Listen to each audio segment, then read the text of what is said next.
nous voilà donc réunis pour le 4e débat public de la psychiatrie d'aujourd'hui et de demain.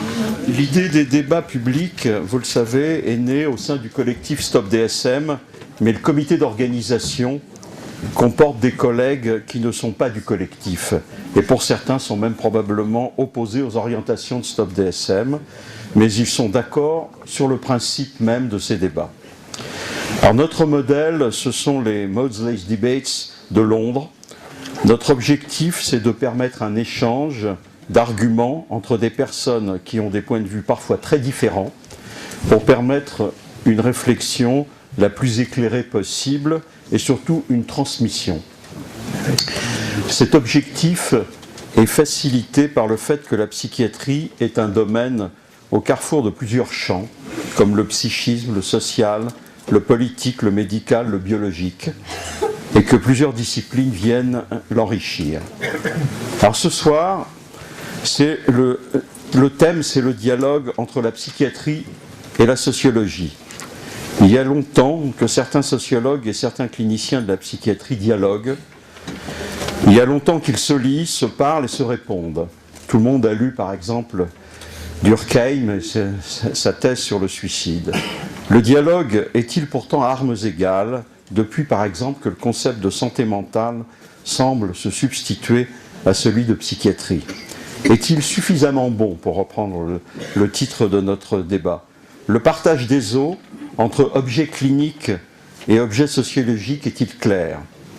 Bien des questions très diverses vont surgir au cours du débat, comme par exemple, j'imagine, la définition sociétale du périmètre de l'anormalité. Je pense bien sûr aux travaux classiques de Foucault sur la ligne de partage raison-folie. Que nous disent par exemple aussi les classifications comme le DSM du rapport social à la maladie mentale? Existe-t-il une fabrication sociale des subjectivités et des troubles mentaux, et quelle articulation avec leur possible détermination génétique, cérébrale, psychique? Par exemple, la dépression est-elle l'expression subjective d'une difficulté à accomplir certaines exigences sociales, notamment celles de performance, ou l'expression de conflits psychiques ou de déficiences biologiques, ou les trois combinés? La sociologie nous éclaire sur l'évolution des représentations sociales dominantes des troubles mentaux et leur impact sur la stigmatisation. Elle nous éclaire aussi sur l'organisation des dispositifs d'accueil et des soins, sur leur évolution, sur la place des acteurs de la santé mentale comme les usagers. Mais en quoi éclaire-t-elle les cliniciens qui sont finalement confrontés à l'intime de la souffrance? Il existe des expressions sociales et cliniques de la souffrance psychique dont on se demande si elles relèvent de la psychiatrie, comme le burn-out, certaines addictions, certaines souffrances au travail ou certaines souffrances des enfants à l'école, le hikikomori, etc., etc. Certains dénoncent d'ailleurs l'extension abusive de la psychiatrie avec la psychiatrisation de la souffrance psychique, voire de la société tout entière. D'autres craignent au contraire la réduction excessive du champ de la psychiatrie aux psychoses et aux troubles du comportement, en particulier dans la pédopsychiatrie, etc., etc. J'en viens, je ne veux pas développer tout ça, ce sera l'objet du débat. J'en viens à l'organisation du débat de ce soir. 8 orateurs qui sont ici présents, assis derrière moi, et qui sont divisés en 2 équipes, division un peu artificielle. Équipe A, qui comprend donc Michel Patrice, Pierre Thomas, François Petitjean et Jean-François Solal, et équipe B, qui comprend Xavier Briffaut, Alain Ehrenberg, Pascal-Henri Keller et Jean-Pierre Martin. On va tirer au sort quelle équipe parle en premier. L'ordre des orateurs est déterminé par l'ordre alphabétique. Chaque orateur dispose de 10 minutes. À 2 minutes de la fin, je lui fais signe qu'il ne lui reste que 2 minutes. Après les 8 exposés, les orateurs peuvent reprendre brièvement la parole pour préciser ou compléter leurs propos après avoir entendu les 7 autres.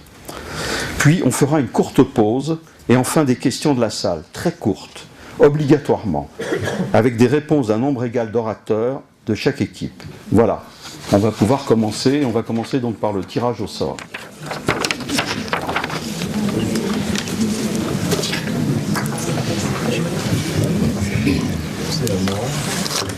Alors donc j'ai dans mon chapeau l'équipe A et l'équipe B.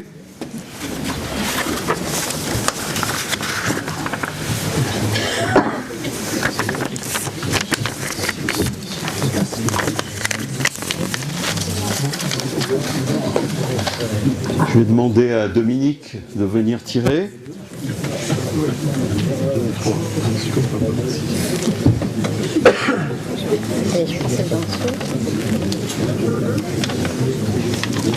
Alors c'est l'équipe B qui commence, par ordre alphabétique, donc c'est Xavier Briffaut. Alors je vais vous présenter Xavier Briffaut, il a opté pour une présentation ultra courte. Xavier Briffaut est chercheur en sciences sociales et épistémologie de la santé mentale au CNRS, CERMES 3. Xavier. Xavier Briffaut, à toi.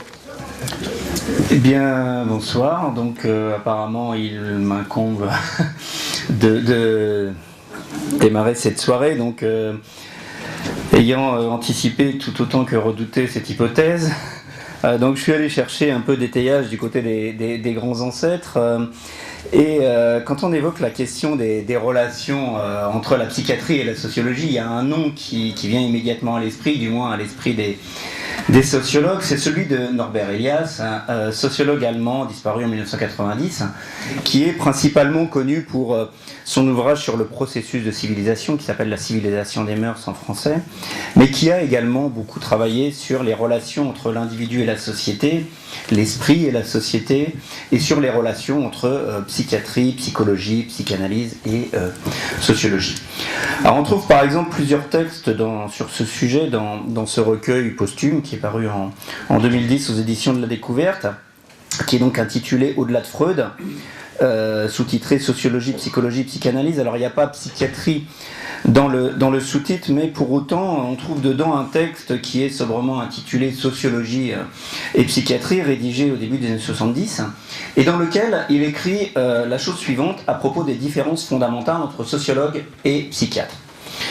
Il écrit: les sociologues, lorsqu'ils parlent de famille, de groupe ou des sociétés en général, se réfèrent à ce qu'ils perçoivent comme des configurations d'individus dotés de structures et souvent de dynamiques propres.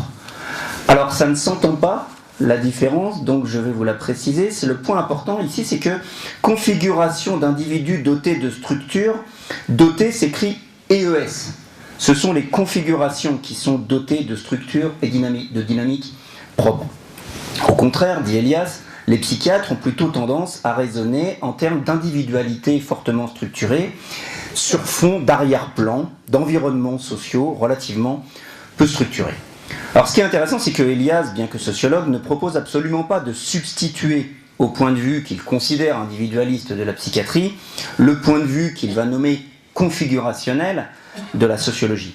Il va proposer au contraire, et c'est ça qui rend sa proposition intéressante pour la question qui nous amène ici ce soir, qui est la question du dialogue psychiatrie-sciences sociales, il va proposer une intégration qui permettrait selon lui de sortir de ce dualisme individu-société qu'il considère lui comme anthropologiquement erroné, bien que socialement avéré dans la manière dont les sociétés occidentales contemporaines nous font nous penser nous-mêmes en tant qu'individus autonomes.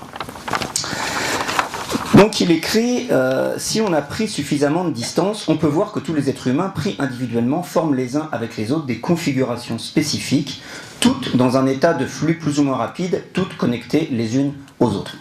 L'individu ne doit donc pas être considéré comme une monade, close sur elle-même, comme un individu au sens strict, c'est-à-dire une entité indivise.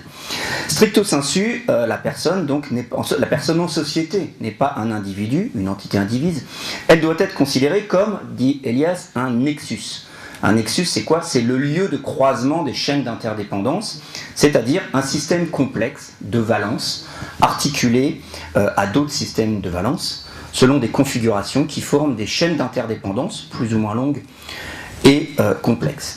Configurations qui ont donc, dit Elias, des mécanismes propres de fonctionnement et d'évolution. Alors ça, cette vision configurationnelle, c'est ce qu'on pourrait appeler une vision en troisième personne, et c'est plutôt celle des sociologues et de la sociologie, cette vision en troisième personne. Mais Elias ajoute que cette vision externe n'est pas suffisante.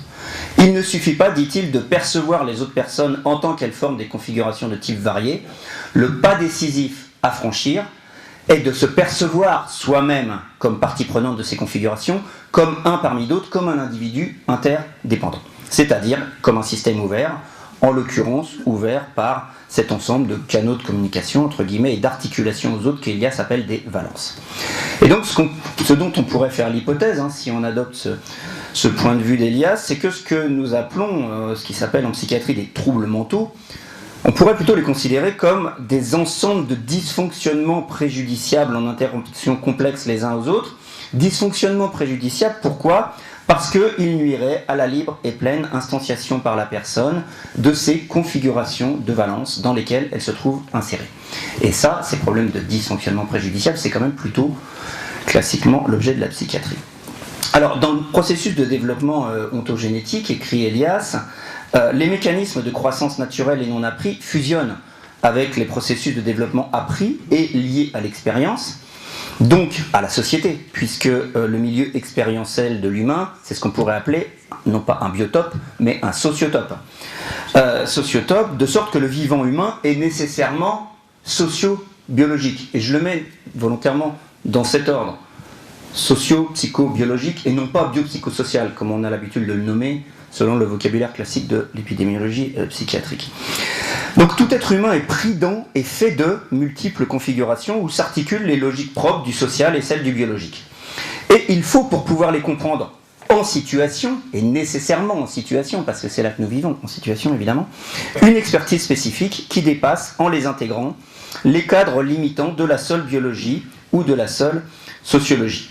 Et cette expertise spécifique est une condition nécessaire à la possibilité d'intervention qui ne serait pas que thérapeutique, au sens où elle ne ciblerait que les dysfonctionnements supposés appartenir en propre au pôle individu, ou qui ne serait pas que politique, au sens où elle ne ciblerait que les mécanismes supposés appartenir en propre à la société, mais des interventions qu'on pourrait appeler reconfigurantes, au sens où elles viseraient à modifier, à tous les niveaux pertinents, les mécanismes pathogènes qui s'instancient au niveau de ce nexus qui est socialement et psychiatriquement conceptualisé de façon très limitante comme un individu indépendant, voire comme un simple corps biologique, alors qu'il faudrait le considérer comme un phénomène émergent des configurations dont il est partie prenante. Alors, la mise en place opérationnelle d'interventions reconfigurantes, pour reprendre le terme que j'emploie, d'interventions reconfigurantes de ce type, ça nécessite non seulement un excellent dialogue entre les sciences sociales et la psychiatrie, mais aussi une excellente collaboration sur le terrain, concrètement, opérationnellement, auprès des patients, entre sociologues et psychiatres. Et ça, c'est un point que je défends vraiment très fort. Collaboration qui verrait, par exemple, des spécialistes des sciences sociales intervenir auprès de psychiatres, non pas seulement pour, comme nous en avons l'habitude, observer et décrire, mais pour participer concrètement à la conception et à la mise en œuvre des interventions. Alors, à mon humble niveau, j'essaye de faire ça dans au moins 2 collaborations, l'une avec l'équipe de Luc Mallet à l'ICM auprès de patients présentant des troubles obsessionnels compulsifs sévères, et l'autre en relation avec Pierre Thomas dans le groupe de travail sur la prévention du suicide auquel nous collaborons tous les deux, peut-être que Pierre en parlera tout à l'heure. Alors, mais qui dit dialogue et coopération dit nécessairement existence d'un langage et de concepts communs dont nous ne disposons pas vraiment à ce jour. Pourquoi ? Parce que les catégories nosographiques qui se sont imposées dans la littérature internationale de la psychiatrie scientifique, qui sont celles, vous le savez parfaitement ici, du DSM, et l'idiome evidence-based qui utilise ces catégories du DSM ne sont pas adéquates pour faire parler ensemble psychiatres et sociologues. Pourquoi ? Parce que, d'une part, ces catégories sont beaucoup trop grossières et elles ne permettent absolument pas de modéliser finement les multiples interactions qui interviennent à différents niveaux logiques qui articulent ces configurations. Et surtout, ces catégories, là encore, parfait, c'est parfait. Vous le savez parfaitement ici, elles n'ont ni validité biologique ni validité sociale, et ce en particulier parce qu'elles ont essentiellement été conçues pour maximiser la fidélité interjuge. Ce qui fait qu'en fait chaque trouble mental du DSM c'est une sorte d'agglomérat sans structure d'éléments bio, d'éléments psycho, d'éléments sociaux, une espèce de tas biopsychosocial sur lequel on arrive toujours à s'entendre entre collègues qui choisissent d'utiliser cet idiome mais qui ont été formés de façon similaire à son utilisation, mais dont on cherche toujours en vain depuis 30 ans les véritables corrélats empiriques.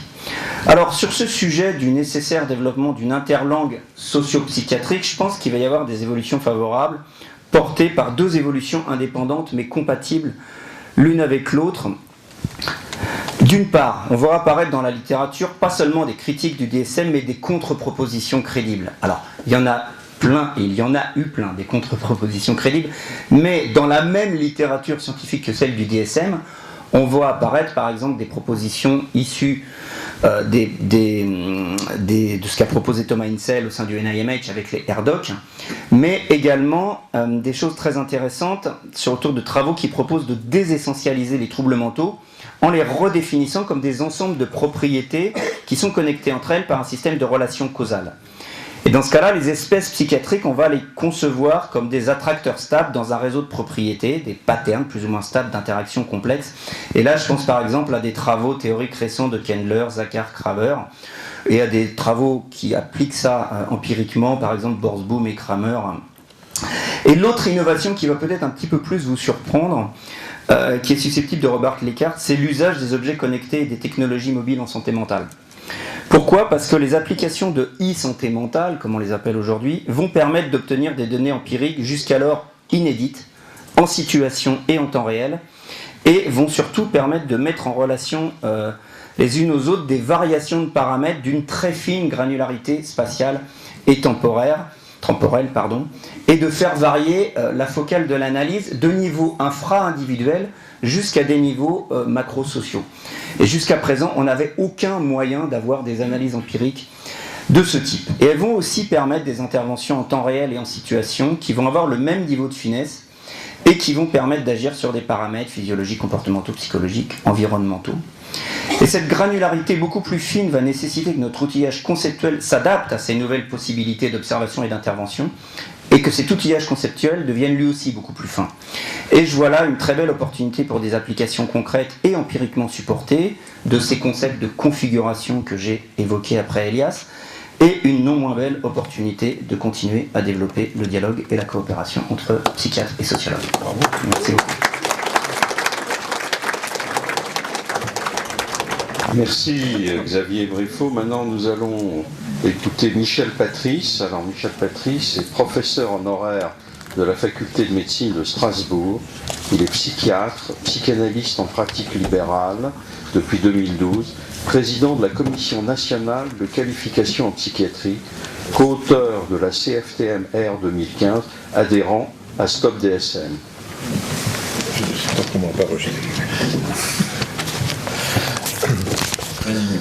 Bien, bonsoir à toutes et à tous. Je dirais, ça tombe bien. Voilà. Je voulais évoquer la question de la rencontre des jargons sociologiques, des jargons psychanalytiques, et pourquoi pas des jargons psychiatriques.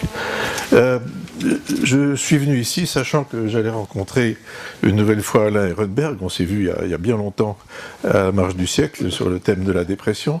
Et la manière dont je vais évoquer ce nouveau jargon sur la santé mentale lui est bien sûr en partie destiné. Alors, jargon, je ne l'entends pas comme quelque chose de méprisant, de péjoratif, mais un peu dans le sens, toute chose restant, je dirais, dans leur proportion, comparable à ce que Adorno écrit à propos du jargon de l'authenticité en critiquant Heidegger.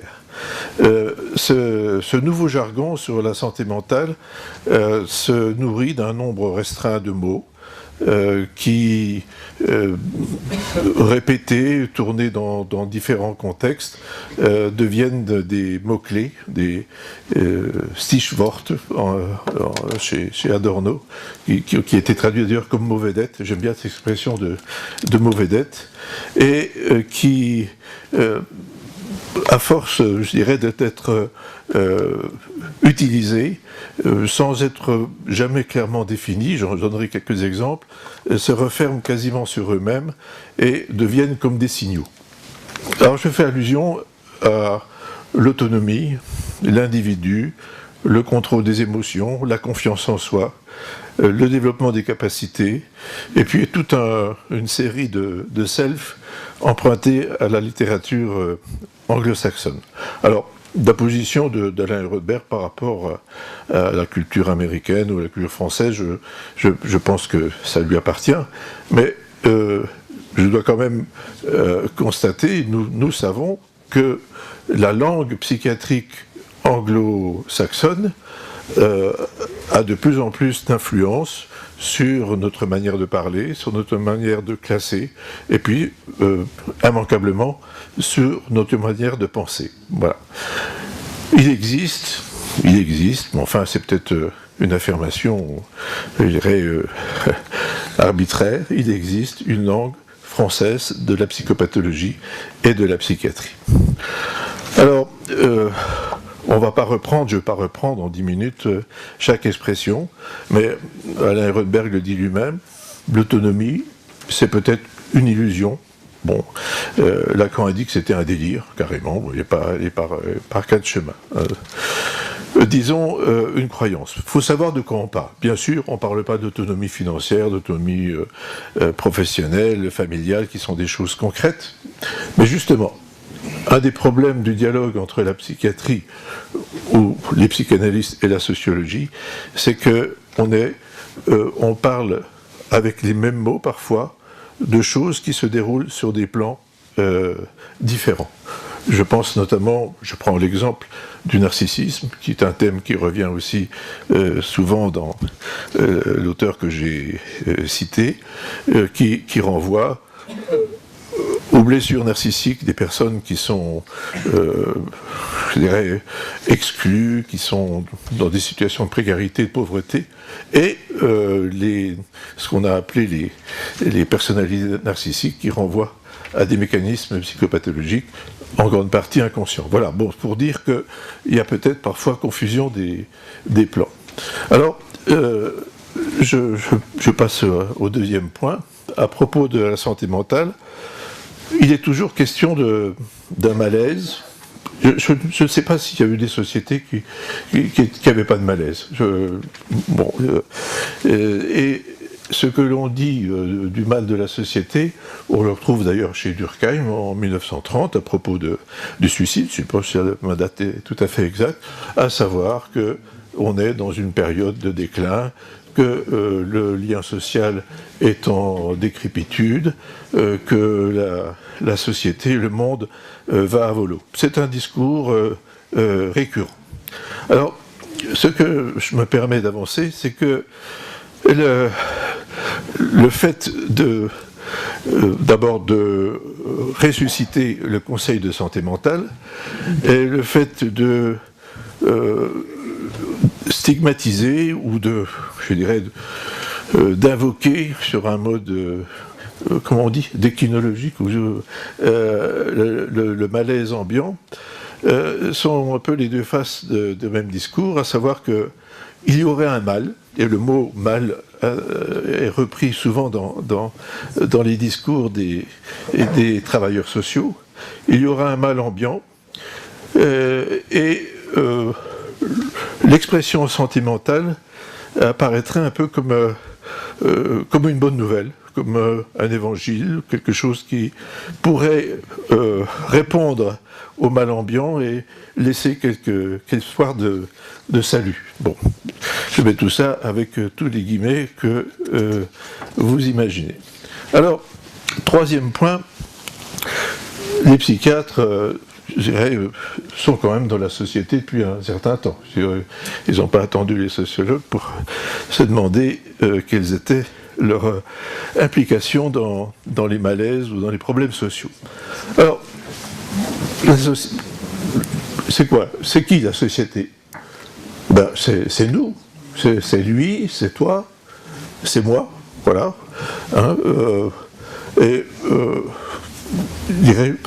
Je cite ici Henri Dunant, qui n'est ni sociologue ni psychanalyste d'ailleurs, chacun est responsable de tout devant tous. C'est une formule sur Boïc qui est qui détend l'atmosphère tout de suite. Hein, voilà. Voilà. Donc, je dirais que chacun peut, je dirais, peut-être s'attaquer au mal, non pas s'attaquer au mal, mais se poser la question de ce qu'il peut faire dans son aire d'influence, avec sa plume, avec sa parole, avec ses actes. Hein. Un des problèmes que j'ai avec la santé mentale, c'est que le souci de l'autre, ça ne se décrète pas. On peut multiplier les conseils, les commissions, les enquêtes.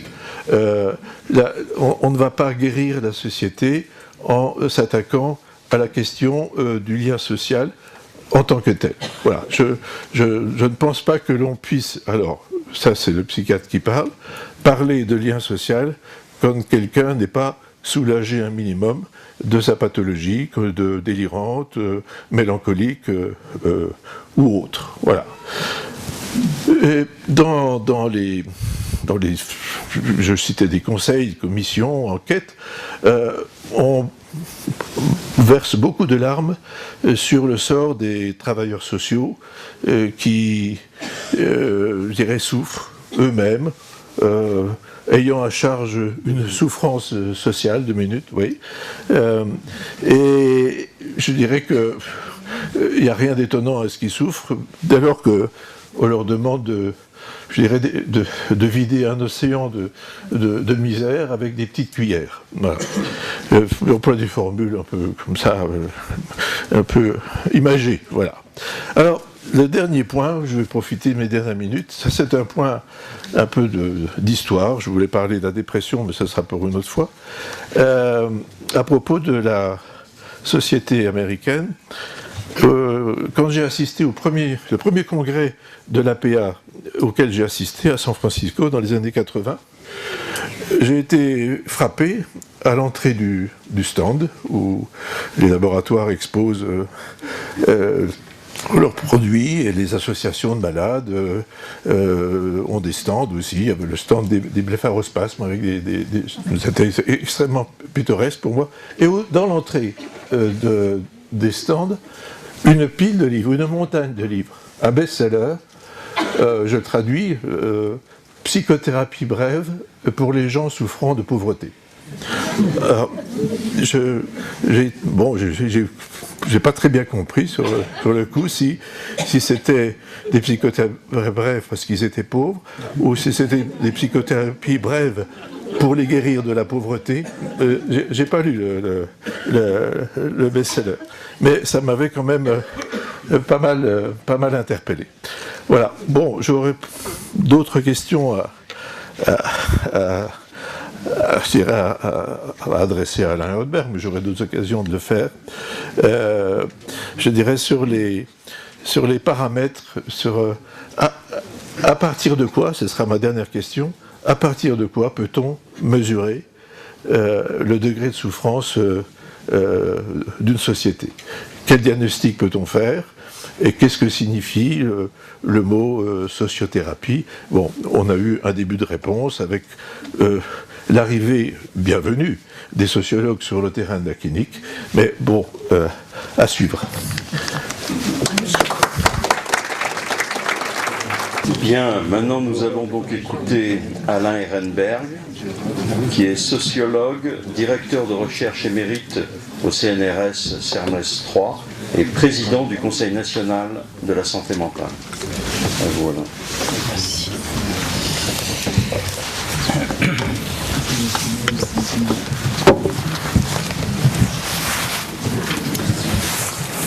Bonsoir, je ne peux pas répondre à toutes les questions de Michel Patrice qui sont en réalité surtout symptomatiques, mais je rajouterai à la fin une phrase de Durkheim qui sert d'exergue à la deuxième partie de ma Société du malaise. Vous verrez que ça n'a aucun rapport avec ce qui a été dit. Alors cette réunion a été décidée par Stop DSM à la suite donc de ma nomination à la présidence du CNSM, et dans un bel esprit d'ouverture, les organisateurs m'avaient dans un premier temps proposé d'intituler cette soirée « La sociologie, avenir ou destruction de la psychiatrie ». Mais ne considérant pas vraiment que la sociologie soit un missile envoyé sur le territoire de la psychiatrie, disons simplement une certaine connaissance de l'homme social, j'ai pensé, inspiré par le grand Winnicott, qu'il fallait plutôt se demander si le dialogue était suffisamment bon, et j'ai emporté le morceau. Bon, alors, Le philosophe Stanley Cavell a déclaré qu'il existait deux attitudes de la part des philosophes à l'égard du langage. Il y a ceux qui lui font confiance, comme Wittgenstein, et ceux qui s'en méfient, comme Quine. Je pense qu'il en va de même en sciences sociales à l'égard de la psychiatrie, en sciences sociales et en philosophie, sciences sociales, donc anthropologie, sociologie. Il y a les sociologues, philosophes, etc., qui se méfient du savoir psychiatrique et ne le considèrent pas comme un véritable savoir, plutôt comme un pouvoir, Foucault et ses multiples descendants par exemple, et ceux qui considèrent comme moi qu'il s'agit d'une connaissance de l'homme que le sociologue a tout à fait intérêt à connaître s'il veut pratiquer sérieusement son métier, c'est-à-dire traiter les faits sociaux, en l'occurrence les faits de type psychopathologique, psychiatrique, comme des choses. Alors, ma position sur le dialogue est surtout qu'il est empêché par des malentendus. J'en ai entendu malheureusement quelques-uns tout à l'heure, mais peut-être on aura plus de temps, on pourra redresser l'affaire, parce que je pense qu'on peut mieux s'entendre que ça. Alors c'est pourquoi là je vais me contenter non pas de faire un cours de sociologie, mais de clarifier ce dont on parle quand on parle de santé mentale. Pour moi, santé mentale est une chose sociale, ce n'est pas une chose de sociologue, et la psychiatrie serait plutôt une chose de clinicien, parce que j'ai entendu des allusions de cet ordre. Alors, j'ai résumé dans le discours que j'ai prononcé pour l'installation du Conseil la perspective que je développe sur ces questions, particulièrement dans ma Société du malaise, et là je la reprends pour caractériser ce qu'on appelle la santé mentale. Alors, les pathologies mentales d'abord sont des pathologies fonctionnelles. Fonctionnelles parce que les symptômes mettent en cause des valeurs de civilisation, les aspects les plus fondamentaux de la vie en société, comme la culpabilité et la honte. Je pourrais faire tout un développement à partir de quelqu'un que peut-être certains d'entre vous se souviennent encore, qui s'appelait Edmond Ortigue. De là, maladie, pathologie fonctionnelle, de là leur spécificité dans la morbidité humaine, c'est-à-dire qu'elles intriguent inexorablement la maladie au sens médical et le mal moral et social. Et donc, des psychiatres comme Henriet avaient de fortes raisons de les définir comme des pathologies des idées et de la vie de relation qui invalident de multiples manières la liberté du sujet. Or, la situation de ces pathologies a connu de profondes transformations au cours de ce dernier demi-siècle. Patrick Landman a évoqué un moment pour soulever la question: certaines souffrances font-elles partie, comme le burn-out, etc., de la psychiatrie? Bon, justement, je vais mettre cette question dans la big picture sociologique en tous les cas. Grossièrement dit, la maladie mentale était un enjeu pour la psychiatrie, la santé mentale est un enjeu pour toute la société, un enjeu total. Alors, en quel sens, évidemment, enjeu total? C'est ça qu'il faut expliquer, c'est le reste de mon exposé. Alors, disons, la raison principale tient à nos transformations de nos manières d'agir en société qui en ont fait des pathologies sociales, notion que je vais expliquer. Les problèmes de santé mentale, ce qu'on appelle les problèmes de santé mentale, ne sont plus seulement des problèmes spécialisés de psychiatrie et de psychologie clinique. Nombre d'entités psychopathologiques sont devenues aujourd'hui des questions sociales, tandis que un nombre croissant de questions sociales sont appréhendées au prisme des entités psychopathologiques. Pensez à la souffrance au travail, pensez aux troubles de l'hyperactivité et de l'attention, on peut donner d'autres exemples, et c'est là qu'on peut faire apparaître l'enjeu total, c'est-à-dire le fait que ces pathologies sont devenues sociales. Qu'est-ce que je veux dire par là? Je veux dire qu'elles étaient des raisons de se faire soigner, elles sont désormais des raisons d'agir sur des relations sociales perturbées. Et là, il faut faire, le sociologue que je suis doit faire une distinction. Il y a deux grands emplois de l'idée de pathologie sociale, ils se recoupent, mais il faut sociologiquement les distinguer. Je pense qu'il faut faire d'une sorte de diagnostic différentiel, si vous voulez. Socialement les distinguer. Le premier, c'est comme étiologie de la pathologie individuelle et moyen d'agir sur elle. Dans ce cas, son emploi est pratique. Par exemple, en clinique, la dépression de ce salarié résulte de relations sociales déplorables dans son département. Ou de prévenir la survenue d'un X dans la société, donc pour les politiques publiques. Donc là, il s'agit d'un emploi singularisant et pratique. Sa conclusion est une action. Deuxièmement, comme expression d'un mal social plus général, et là, cet emploi est universalisant et rhétorique. Les pathologies révèlent alors un mal commun de nature sociale, voire sociopolitique, et dans ce cas, les pathologies sont considérées comme des signes d'un malaise plus général dans la société, donc déclin du lien social, crise de l'ordre symbolique, effet destructeur du néolibéralisme, etc., etc. Donc ces deux éléments, évidemment, sont liés, mais il faut véritablement les distinguer. Et cette question de la valeur des relations sociales, dans ces deux emplois, n'est pas à mettre de côté, elle est une caractéristique intrinsèque de ces sujets, elle fait partie de leur grammaire. Et dans leurs versions les plus fortes, c'est-à-dire celles des théories critiques, à la Bourdieu, à la Boltanski, à la Axel Honneth, la thèse politique pense l'ensemble des problèmes d'une société, en fait, en termes hyperpolitiques, en termes de rapport de force entre adversaires, et dévalorise tout ce qui relève de l'interdépendance sociale. En fait, c'est une thèse individualiste. Alors maintenant, passons à l'étape suivante. Cette nouvelle situation de la souffrance psychique, parce que c'est une nouvelle situation dans une autre société que celle que nous connaissions il y a une cinquantaine d'années, doit être placée dans une perspective sociologique globale. L'hypothèse que je développe, que je résume ici, est que l'extension de la souffrance psychique est l'expression de changements dans nos manières d'agir en société qui se sont progressivement instituées à partir du tournant des années 70, valorisation forte de la liberté de choix, de l'initiative individuelle, de l'innovation, de la créativité, de la transformation de soi, etc. Il faudrait dessiner l'ensemble de ces idéaux et montrer en quoi ils forment un système de représentation collective. En tout cas, tous ces idéaux, c'est ça le point principal, placent l'accent sur la capacité à agir de l'individu. C'est-à-dire que nous entrons dans cette époque plus ou moins dans ce qu'on peut appeler un individualisme de capacité, imprégné par les idées, les valeurs et les normes de l'autonomie. Et là, il faudrait mettre de multiples précisions. Par exemple, le passage du travail divisé au travail flexible dans l'entreprise en est certainement l'épicentre, d'autant plus qu'il s'accompagne en Europe d'un chômage de masse. Bon. Ok, donc je suis obligé d'allumer. En gros, je dirais que on a disons qu'on a tout un contexte, je n'ai pas le temps de développer sur l'entreprise. En gros, je dirais que là où il s'agissait de rendre les individus utiles parce que dociles dans le système taylorien-fordien, il s'agit aujourd'hui de développer les capacités d'individus à s'auto-activer et à s'auto-contrôler. Et donc, le préfixe auto, les capacités évoquées, ça nous conduit justement à la centralité de la santé mentale, c'est-à-dire aux soucis collectifs pour les émotions et à tout le vocabulaire du contrôle émotionnel et pulsionnel, de l'intelligence émotionnelle, des compétences de caractère, etc. Tout ça, ça forme le contexte d'une nouvelle morbidité qui ne relève plus simplement du domaine particulier de la maladie mentale, mais de celui général de la vie sociale, et ça s'est constitué comme un enjeu majeur. Et donc, ce sont devenus des enjeux transversaux à toutes les sociétés, et moi je pense qu'il faut raisonner en termes d'action et de passion, c'est-à-dire à des changements dans la manière d'agir en société ont correspondu des changements dans la manière de subir en société. La passion au sens du pathos, du subi, de la souffrance, qui s'exprime justement dans ce qu'on appelle les problèmes de santé mentale et dans cette extension d'emploi de la souffrance psychique. Et finalement, la santé mentale exprime, je crois, l'attitude commune dans nos sociétés individualistes à l'égard de l'adversité produite par des relations sociales.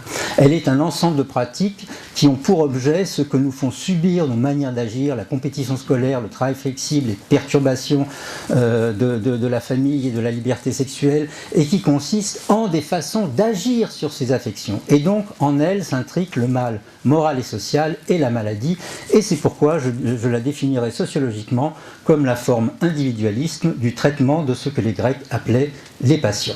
Voilà, je vous remercie. Alors maintenant nous allons écouter François Petitjean. Alors François Petitjean est psychiatre des hôpitaux et président de la Société médico-psychologique.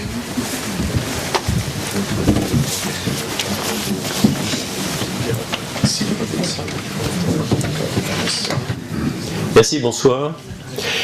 Alors, je vais aborder cette question du dialogue entre sociologie et psychiatrie en indiquant que je me situe ici en tant qu'effectivement psychiatre des hôpitaux, particulièrement impliqué dans les soins aux personnes qui souffrent de troubles mentaux sévères, la schizophrénie, les schizophrénies en particulier.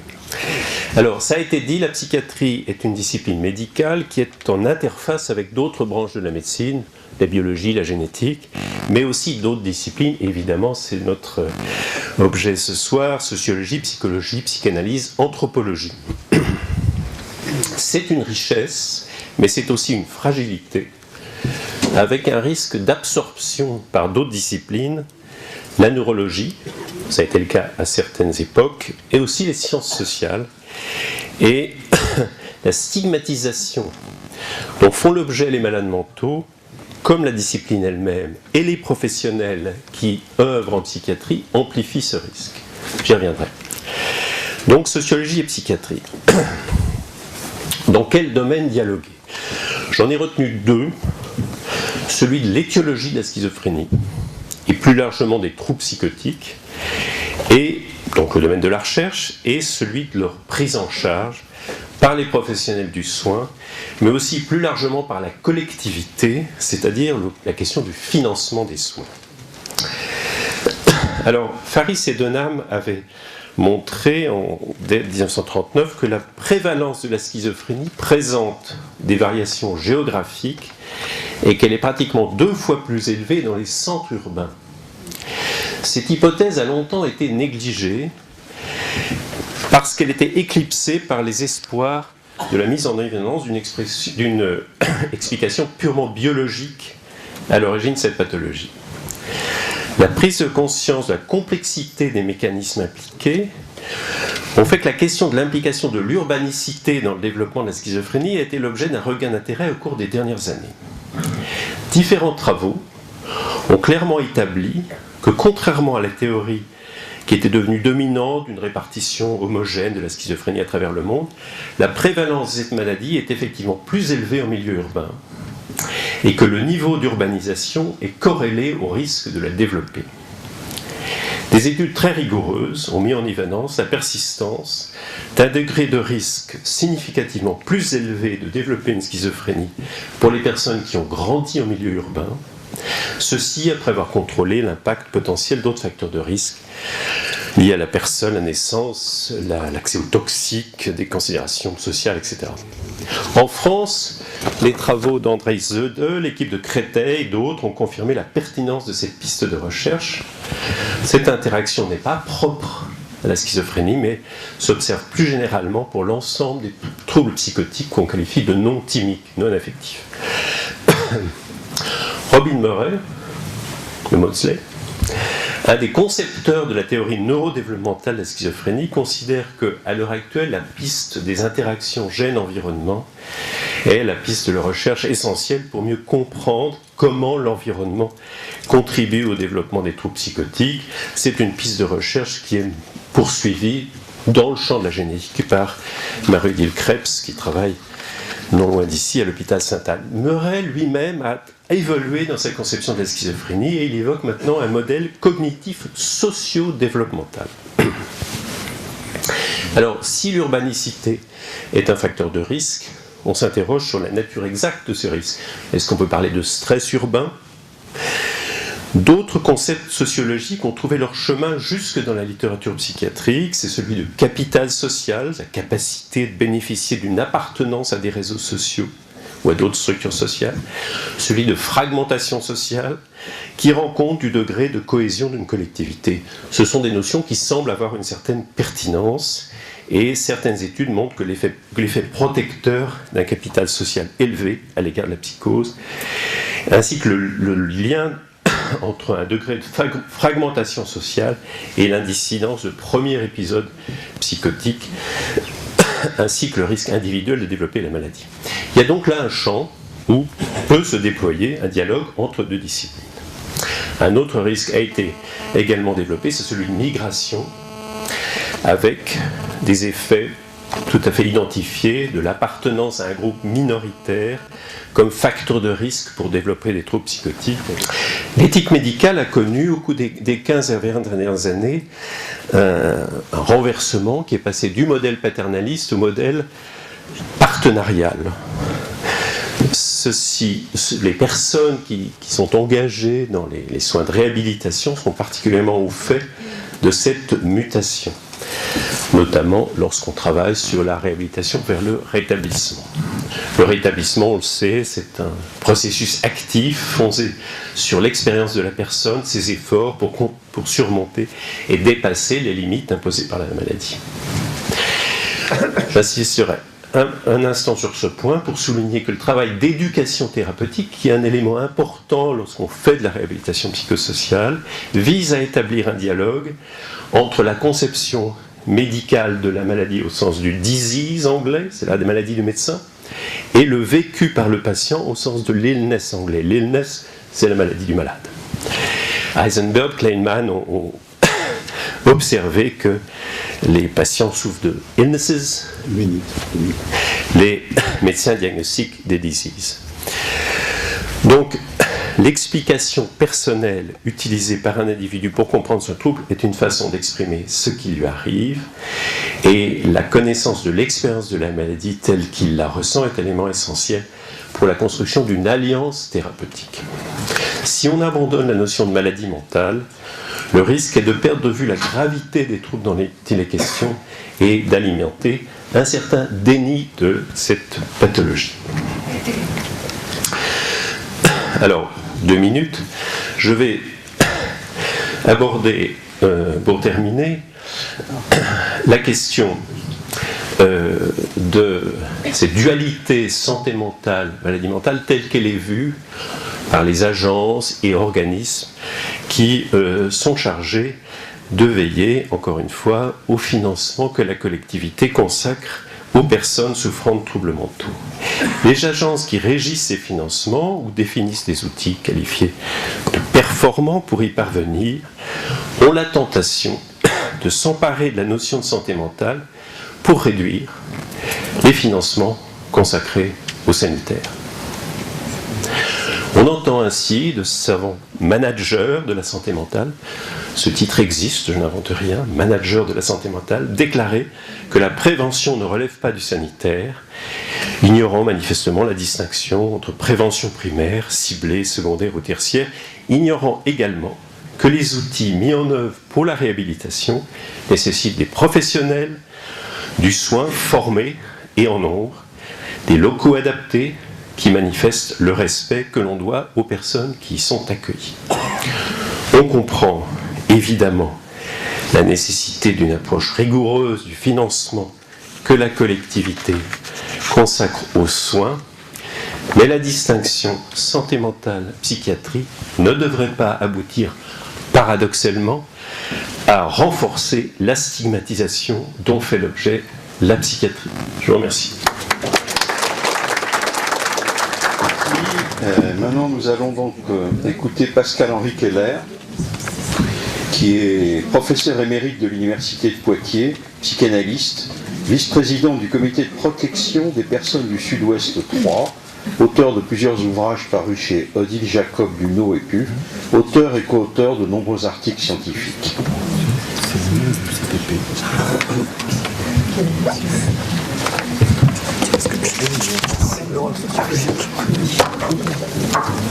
Bonsoir.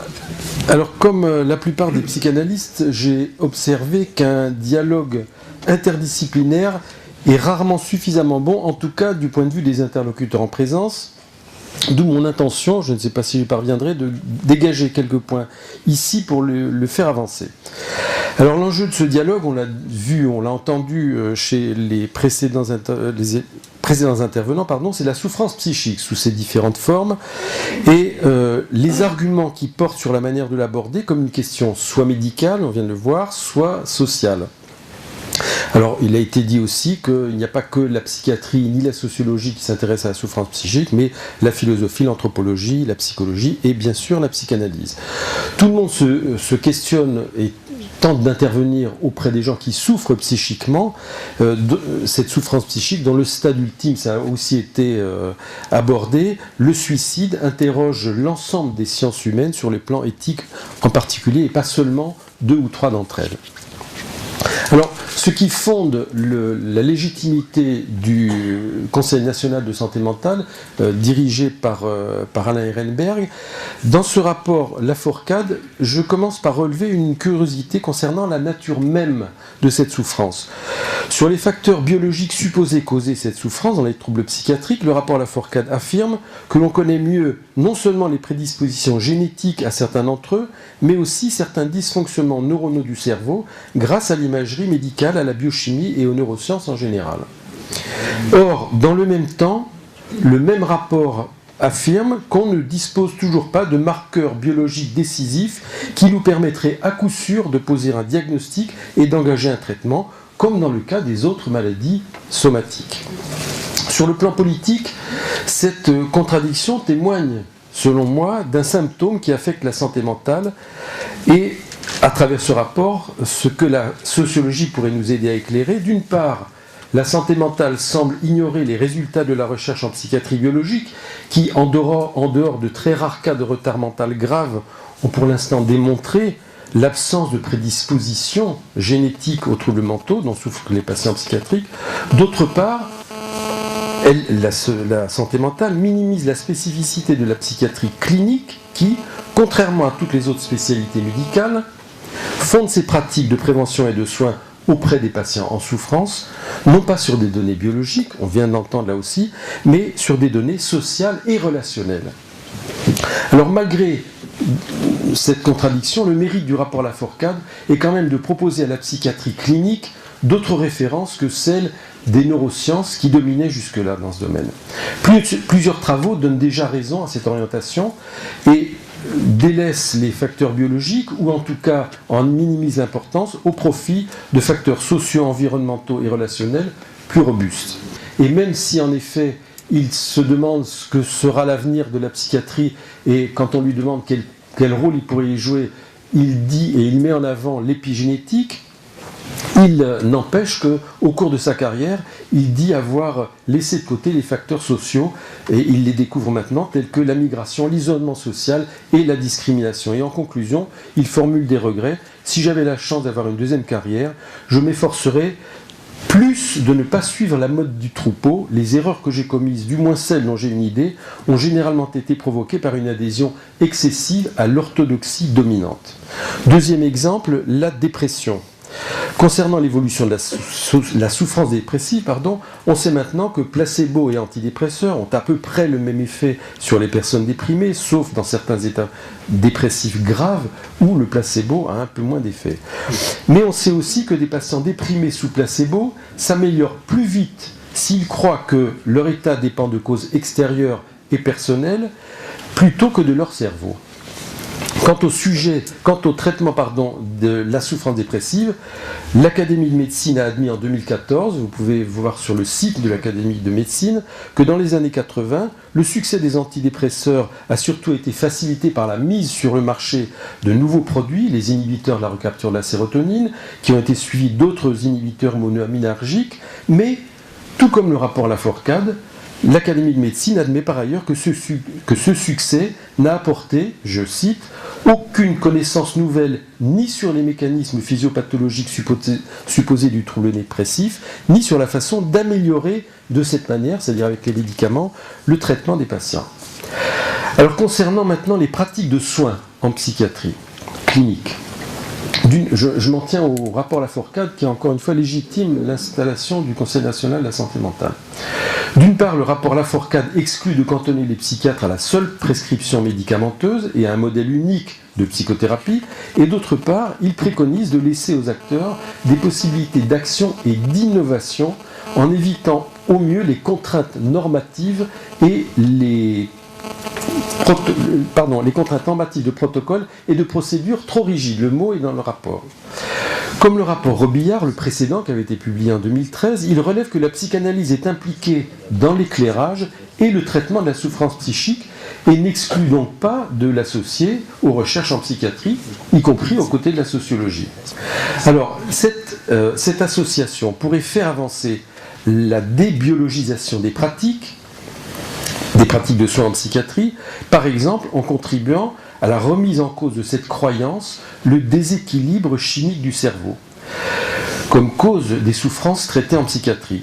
Car les recherches qui se multiplient à ce sujet ont établi qu'il s'agit bien d'un mythe. Il y a plusieurs travaux, je pense aux travaux de Moncrief ou de Lacasse ou de Peter Gottsche en particulier, qui dénoncent ce mythe du déséquilibre chimique du cerveau, le chemical imbalance.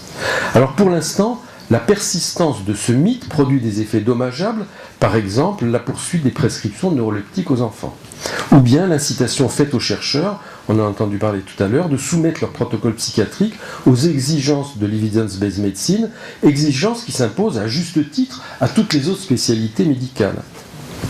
Vouloir prouver que la prévention des troubles de l'hyperactivité chez l'enfant passe par l'évitement des mauvais traitements en bas âge, est-ce que ça devrait imposer aux chercheurs un dispositif en double aveugle contre placebo ? La pédopsychiatrie clinique a amplement montré la pertinence de ces pratiques et de ces recommandations sans avoir eu recours à ces dispositifs prétendument fondés sur l'administration de la preuve. D'une façon générale, depuis le fameux rapport INSERM en 2004, les difficultés d'administration de la preuve pour mesurer l'efficacité des psychothérapies sont bien documentées. La littérature internationale a principalement décrit 3 biais qui faussent ces recherches d'efficacité: l'effet d'allégeance, lié à l'influence du promoteur de l'étude en faveur de ses propres attentes, l'effet placebo, utile pour mesurer correctement l'efficacité d'un traitement médicamenteux, bien sûr, mais impraticable ou tellement difficilement impraticable, pour les traitements par psychothérapie. Alors, une fois l'absence de biomarqueurs admis en santé mentale pour fonder un diagnostic, d'autres démarches pourraient s'y substituer.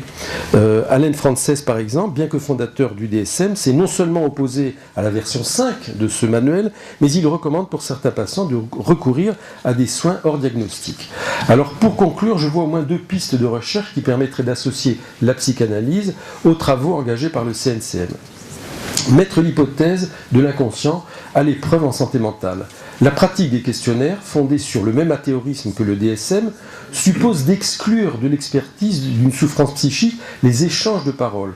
En revanche, aborder l'exploration de cette souffrance avec l'hypothèse de l'inconscient implique la parole du praticien comme celle de la personne qui souffre.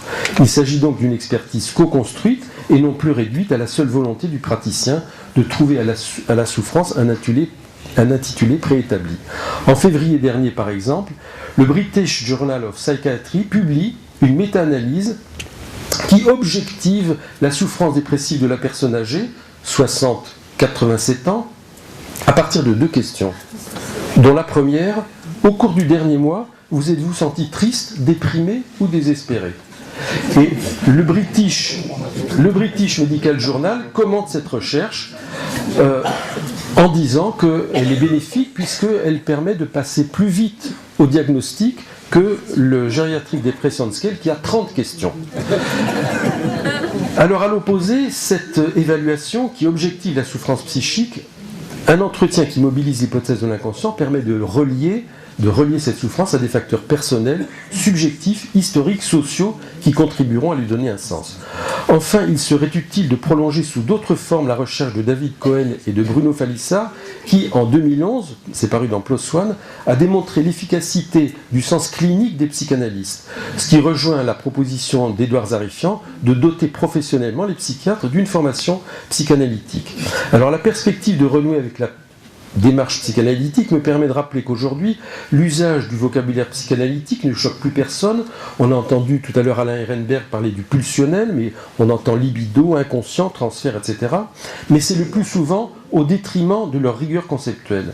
Pourtant, certains travaux sur l'effet placebo ont amené ainsi certains auteurs, non psychanalystes, à redécouvrir ces notions en leur restituant leur pertinence clinique initiale. Je pense aux travaux de Miller et Coloca en 2008 sur le placebo.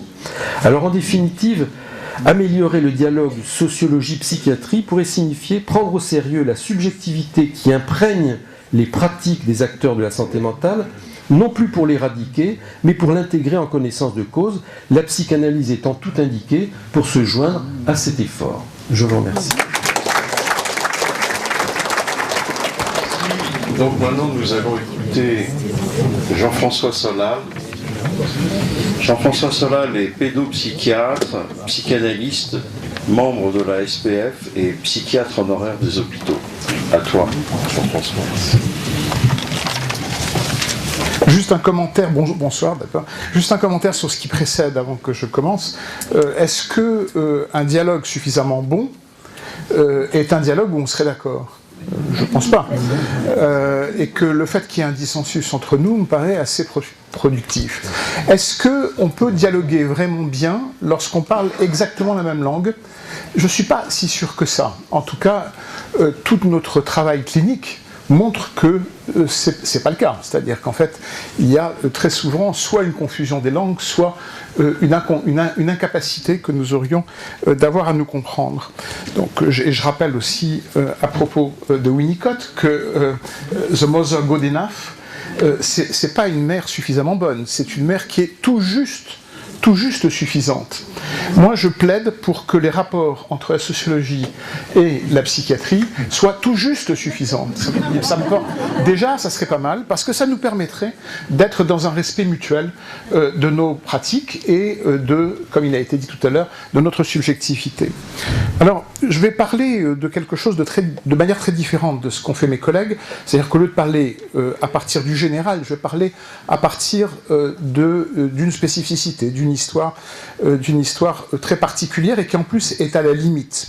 J'ai choisi une situation contemporaine atypique et même exotique, autant d'un point de vue clinique que sociologique. L'ikikomori, cette forme de retrait social qui est aboutie au Japon, que nous connaissons aussi de plus en plus en France, parmi les adolescents et les jeunes adultes. Le docteur Tamaki Saito, psychiatre, l'a décrit dans son livre Princeps en 1998, Retrait social, une adolescence sans fin. La prévalence d'ikikomori est forte au Japon, environ 1% de la population en classe d'âge de 30 à 40 ans, soit quand même entre 200 000 et 500 000 personnes. Un ikikomori est un homme dans 80% des cas, il a moins de 40 ans, il s'est retiré dans sa chambre, chez ses parents, et ne prend plus part à la société, études, travail, relations, depuis au moins 6 mois, sans qu'aucune pathologie mentale ne puisse être identifiée comme cause première. Ça, alors, Saito tient pourtant à cette curiosité structurelle. Il parle de social hikikomori et pas de disease. Mais paradoxalement, le même Saito ouvre pourtant pour eux une consultation dans son hôpital. Freud identifiait l'inhibition à, je cite, un principe de précaution. Ce qui est quand même intéressant parce que c'est une donnée très moderne.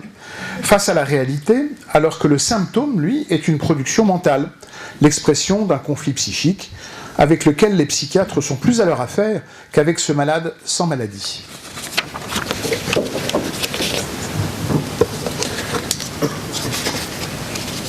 Ça colle. Ainsi décrite par son inventeur, cet objet qu'on préfère ne pas traduire, ikikomori, a privé les jeunes retirants, le mot est d'Alain Ehrenberg, non ? En tout cas, je le cite. J'ai participé à un colloque où les... Et ça a été repris comme ça, donc les jeunes retirants. C'est pas moi, là. Donc c'est pas un mot d'Alain Ehrenberg, tant pis. Et leur famille, voilà, a privé les jeunes retirants, cet objet, l'ikikomori, a privé ces jeunes et leur famille de tout subside. En effet, comme en France, la maladie se mesure au Japon au handicap qu'elle génère. Sans maladie, pas de reconnaissance de handicap, pas d'assistance, pas de sous. Sur ces questions de classification, les auteurs du DSM, pourtant friands de nouvelles entrées, se sont méfiés d'une culture bound syndrome, typiquement japonais, ce qu'infirment pourtant des études menées dans de nombreux pays. Le tableau clinique est le suivant. Ces jeunes gens ne revendiquent aucun idéal de renoncement, comme le font certains adeptes religieux. Ils tiennent à être considérés comme normaux et ne se plaignent pas d'une situation choisie au prix d'une banalisation de la portée personnelle et sociale de leur retrait. Leur inquiétude est plutôt que ce mode de vie ne puisse perdurer, soit du fait de contraintes financières ou bien de la mort de leurs parents. Vous vous doutez que sans partenaire, leur vie sexuelle est assez restreinte. Ils présentent par contre un retrait corporel dont ils peuvent aussi se plaindre, douleur, prise de poids, maladie, sont craintes. L'usage des écrans leur permet une activité sociale virtuelle minimale, mais l'addiction au virtuel, dont on fait grand cas chez nous, qui est une catégorie virtuelle elle aussi, inventée par le DSM, est une conséquence et non la cause du retrait. Ça, ils insistent beaucoup, les Japonais, là-dessus. La clinique nous le confirme le plus souvent. Ces jeunes gens ont plutôt été de bons élèves et ont arrêté leurs études sans échec, contrairement à la plupart des adolescents décrocheurs en France. Moi, j'ai connu, et Alain aussi, il y a de nombreuses années, une autre occurrence clinique qui mêlait étroitement une conduite agie aux effets sociaux délétères. L'héroïnomanie dans les années 70. Dans ces deux cas, il est question de la conduite agie d'un sujet qui est à la fois acteur et victime de son comportement. Nous ne nous y trompions pas à l'époque. La violence de l'intoxication, le flash, masquait le désir de retrait de soi et du lien social, c'était la défonce. L'hikikomori réalise le retrait sans produit. Plus discrètement aussi, les sujets que nous connaissons en France, qui souffrent dites de phobie sociale, qui n'est pas une phobie, puisque dans son sens habituel, un symptôme spécifique, la phobie, qui protège le moi contre l'angoisse, mais là nous avons affaire à une inhibition massive. La primauté de l'inhibition sur le symptôme dans la clinique contemporaine bouleverse nos repères nosographiques, notre diagnostic, notre clinique. De notre désarroi, ces patients qui tiennent à ne pas être repérés comme malades auront peut-être la chance un jour de nouer avec nous une relation singulière, sans préalable objectivant. Il nous faudra remettre parfois en cause certains fondamentaux dans le régime habituel de la thérapie. L'aphorisme de Lacan, avec de l'offre, j'ai créé la demande, est toujours nécessaire, mais parfois insuffisant. Le sociologue, qui doit décrire les faits sociaux sans prendre parti, sinon dans les classifications qu'il propose ou celles qu'il réfute, est dans une perspective volontairement objective. Nous en voyons les effets dans les travaux d'Alain Ehrenberg. Il voit dans le retrait la dépression et l'excitation, les effets de passage historique de l'homme coupable, freudien, à l'homme incapable. Il écrit qu'à défaut de tenir l'exigence sociale d'autonomie, je le cite, la capacité de l'individu à être l'agent de son propre changement, l'ikikomori serait une sorte d'action politique par défaut, une forme de résistance à la normativité de la compétition et de l'engagement subjectif. Et de proclamer, c'est une pathologie sociale. Mais ça, il nous l'a développé tout à l'heure. Les psychiatres ne méconnaissent pas les sources politiques, sociales, économiques de cet état de retrait. Mais nombre d'entre nous ici ne pourront agréer cette approximation sémantique de pathologie sociale ou encore qu'un hikikomori soit un symptôme social. 2 minutes.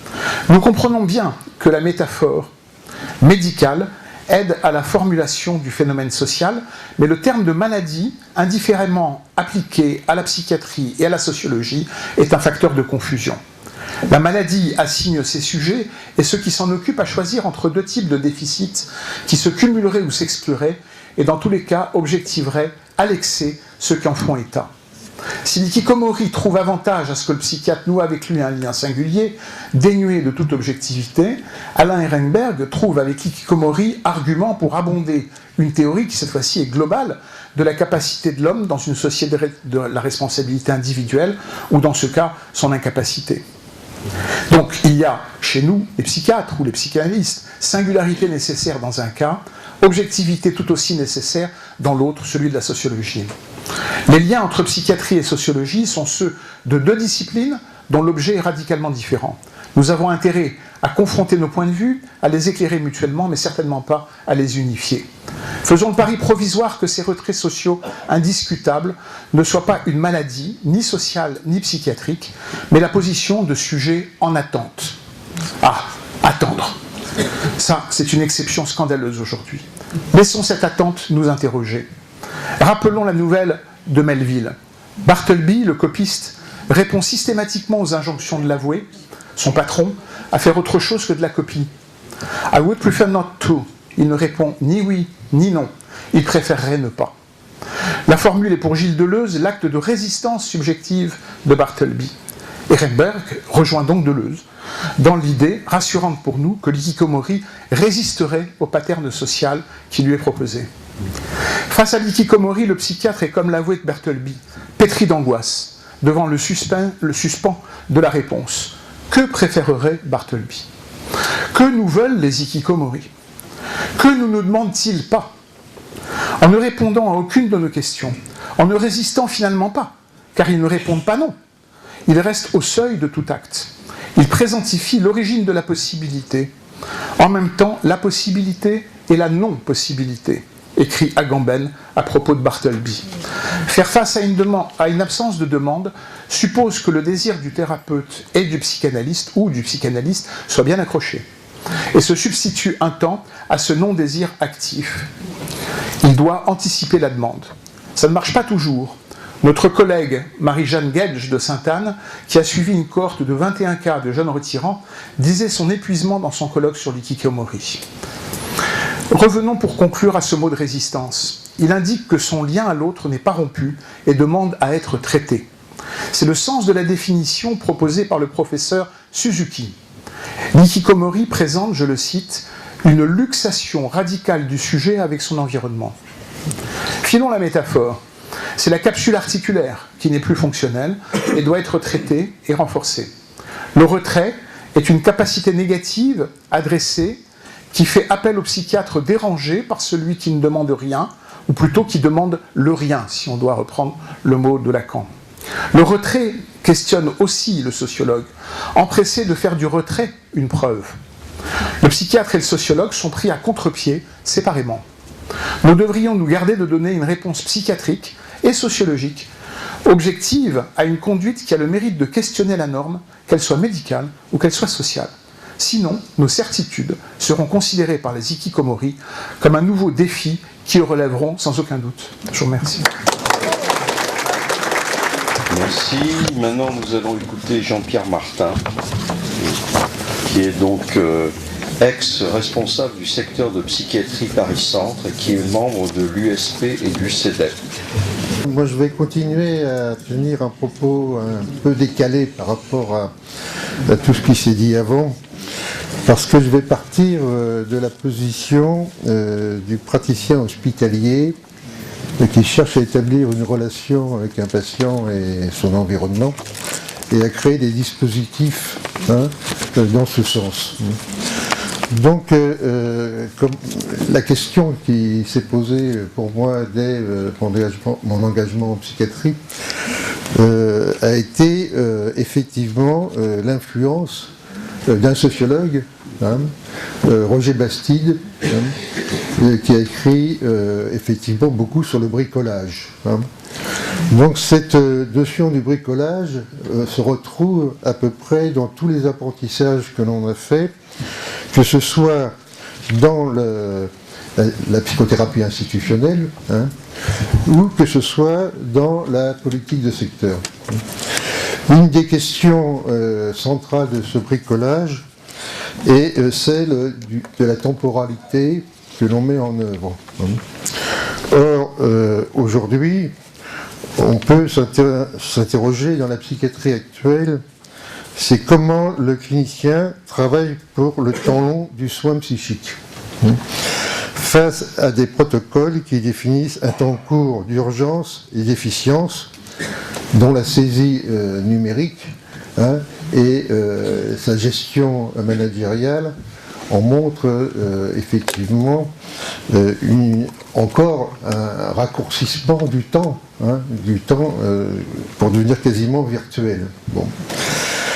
Donc cette question du temps long et de son lien avec des temps courts qui le traversent est une des principales notions de ce bricolage. Comment articuler tous ces moments qui font urgence et qui font soin dans la durée. Bon.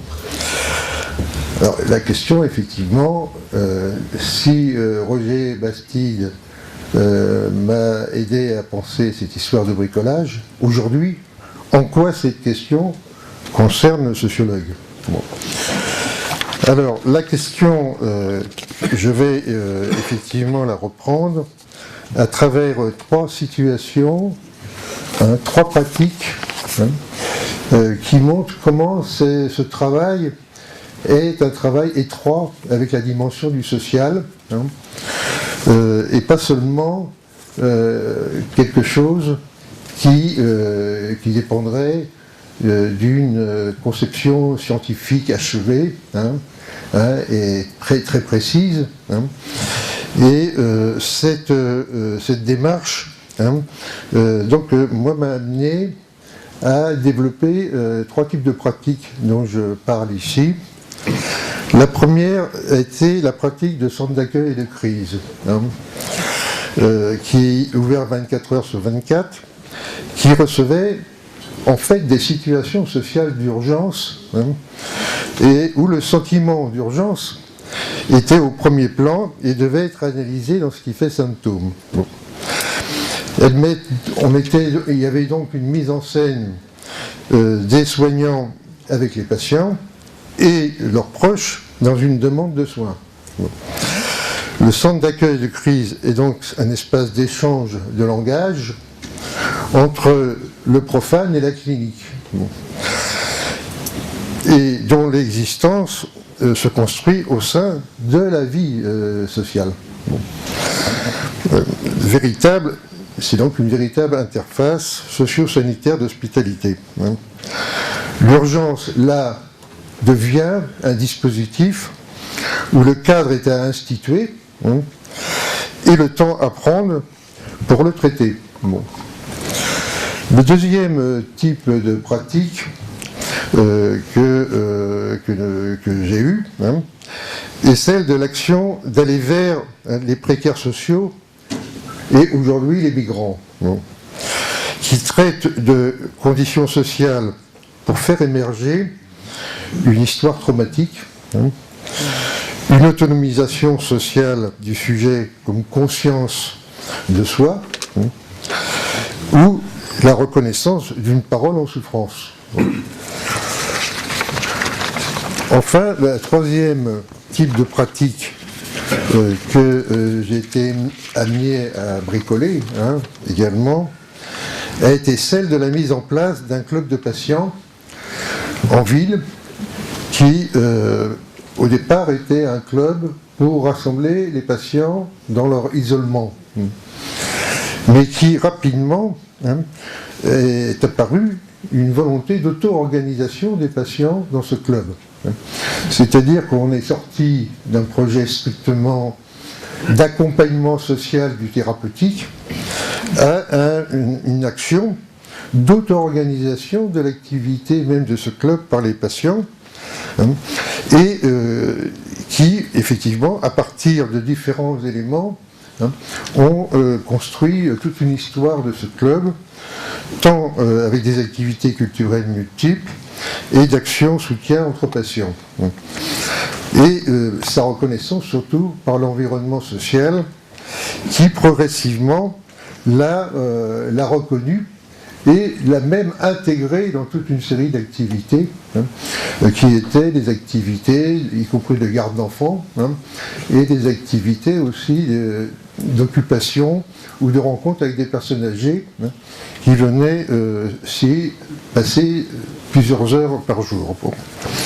Donc ce mouvement, il a fait apparaître une donnée clé de ces rapports au social et de ce fait au politique, avec l'apparition et la rencontre avec les mouvements de lutte des droits des patients, en lien avec cette prise du pouvoir dans un lieu où les patients arrivent à s'auto-organiser et à prendre collectivement en main toute une série de tâches. Ce phénomène s'est retrouvé dans une maison communautaire et dans le nombre d'appartements associatifs.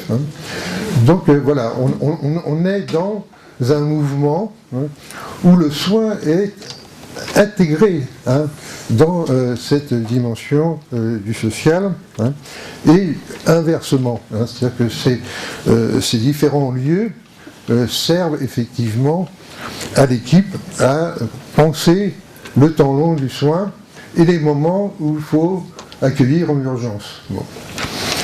Alors ce type de pratique d'accès aux soins et de continuité des soins au sein du social s'inscrit donc dans ce traitement du temps long qui est un temps de resymbolisation d'une filiation et d'appartenance à la société humaine pour le patient dont en général droit et position qui ne lui est pas reconnue dans la société. Donc cela aide l'ensemble du dispositif de soins psychiatriques à se positionner par rapport à ce type de pratique. Alors sur le plan théorique, ces pratiques ont mobilisé particulièrement notre rapport à la sociologie et à l'anthropologie comme science des rapports sociaux entre individus. Mais il est manifeste que des liens créatifs avec une sociologie critique qui s'ouvre aux avatars de la subjectivation ont été privilégiés. En particulier l'apport de Robert Castel et de Yves Clos pour le domaine de l'accès au travail. Ainsi, dans cette perspective, et pour revenir à la situation actuelle d'extension des objets de la psychiatrie publique, il apparaît pour moi que l'objet sociologique de la fatigue d'être soi ne peut rendre compte de la fatigue de ne pas être soi, ou de ne pas être autonome comme moi. Les sciences humaines rencontrent donc le travail soignant sur l'altérité subjective et imaginaire du patient, qui est une rencontre d'intersubjectivité, où le relationnel et la parole sont l'accès à celle du sujet. Cette rencontre constitue une psychiatrie carrefour de sciences où le sociologique ne peut se substituer à une clinique du sujet. Et juste un mot sur la question de la santé mentale. La santé mentale a été une création, c'est Édouard Toulouse, en particulier en France, qui a défini ce mot, comme une transformation des établissements psychiatriques dans une perspective à l'époque hygiéniste et de prévention des maladies mentales. Bon. Mais en même temps, il était contre toutes les politiques d'enfermement, puisqu'il défendait l'abrogation de la loi de 1838 à l'époque. Bon, parallèlement aux États-Unis, on a eu le même mouvement à partir de l'association de patients et du psychanalyste Adolphe Meyer, qui ont créé des structures de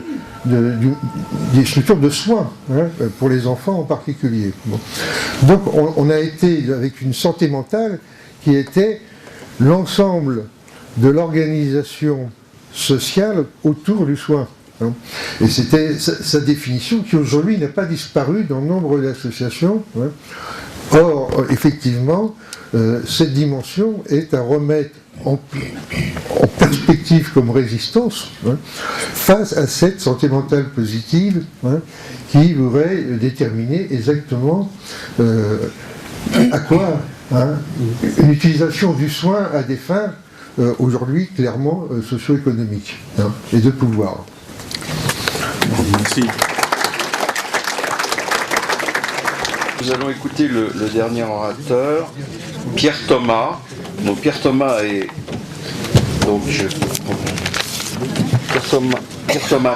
est professeur de psychiatrie à l'université Droit et Santé de Lille. Il est coordinateur du pôle psychiatrie, médecine légale et médecine en milieu pénitentiaire du CHU de Lille, directeur adjoint du SCA Lab, UMR, CNRS 91-93, laboratoire de sciences cognitives et affectives, recherche sur les croyances pathologiques, délire, hallucination, body illusion, président du Collège national des universitaires de psychiatrie, président du groupe de travail prévention du suicide au Conseil national de santé mentale. Bien, merci. Donc, également, mon introduction sur le titre est-il suffisamment bon ? Bon, moi je considère qu'il est nécessaire, parce que je viens de Lille, et juste à côté de chez nous en Belgique, les sociologues travaillent beaucoup avec les psychiatres, et on a même pu en bénéficier, donc je considère que c'est quelque chose d'important. Et pour discuter aujourd'hui, j'ai choisi une facette finalement peut-être des besoins, de cette nécessité de pouvoir travailler avec les sociologues, et donc peut-être une facette autour de l'articulation entre psychiatrie et prison. Alors pour ça, je dois préciser, ça a été dit dans le titre, que je travaille avec des équipes de soins et d'accompagnement dans le secteur général, mais également dans le secteur en milieu pénitentiaire. Et c'est une pratique qui nous amène à nous poser des questions sur le sens de nos missions dans la société et dans le secteur public. Et il nous paraît véritablement essentiel d'inviter les sociologues à travailler sur les nombreuses questions qui découlent de ces problématiques. Et donc c'est pourquoi j'ai choisi d'évoquer cette articulation entre la psychiatrie de soins, je précise bien, il ne s'agit pas de la psychiatrie expertale, avec les institutions pénales et carcérales, dans la mesure où cette question renvoie immédiatement au problème de la stigmatisation des maladies et qu'elle n'est plus que jamais d'actualité et constitue, à mon sens, un fait social susceptible d'alimenter ce dialogue. Et donc, je voudrais défendre que les liens entre la psychiatrie et le pénal constituent le paradigme initial de la psychiatrie, et que ce paradigme initial reste toujours présent, d'une actualité même assez féroce, et que cet ancrage entretient une stigmatisation qui est omniprésente. Et je conclurai sur les travaux, ou plutôt les dialogues en cours sur la prévention du suicide. Vous verrez qu'il y a un lien qui m'apparaît être une piste tout à fait prometteuse dans la lutte contre la stigmatisation. Alors, un petit rappel historique pour montrer la pérennisation de ce paradigme. Vous savez que la psychiatrie française est née il y a un peu plus de 200 ans dans un mouvement humaniste dont l'objectif a été de soustraire les aliénés aux sanctions pénales, quelles qu'elles soient, punition corporelle, prison, voire peine de mort, et en leur reconnaissant un statut de malade et en leur offrant un lieu d'assistance qui est l'asile. Ce précepte a guidé les principes généraux de la psychiatrie pendant plus d'un siècle, et schématiquement, on peut considérer que l'ancien article 64 du Code civil, qui reconnaissait l'irresponsabilité pénale, était l'instance de régulation entre les deux compartiments, celui de la prison et celui des hôpitaux psychiatriques, et tous les deux étaient d'ailleurs gérés par le ministère de l'Intérieur, tout ça jusqu'en 1911, et la psychiatrie est passée à la santé en 1938. Vous voyez que c'est de l'histoire tout à fait récente. Le nombre d'internements en psychiatrie, qui était la seule modalité d'entrée dans les asiles, a augmenté de façon linéaire jusqu'à la Deuxième Guerre mondiale. On est parti au début du 19e siècle avec à peu près 5000, ce qui pouvait être équivalent aux places ou aux lits, passé à 55 000 en 1888, et ce chiffre va encore tripler jusqu'en 1939. Et c'est dans ce contexte que, justement, en 1939, un psychiatre, le docteur Lionel Penrose, qui est également généticien, mathématicien et théoricien des échecs britannique, a établi une règle qui se vérifie toujours, qui est la règle, la loi de Penrose, qui est une corrélation inverse entre le nombre de lits disponibles dans les hôpitaux psychiatriques et l'effectif des populations carcérales. C'est-à-dire que moins il y a de places en psychiatrie, plus il y a de places en prison, et vice-versa.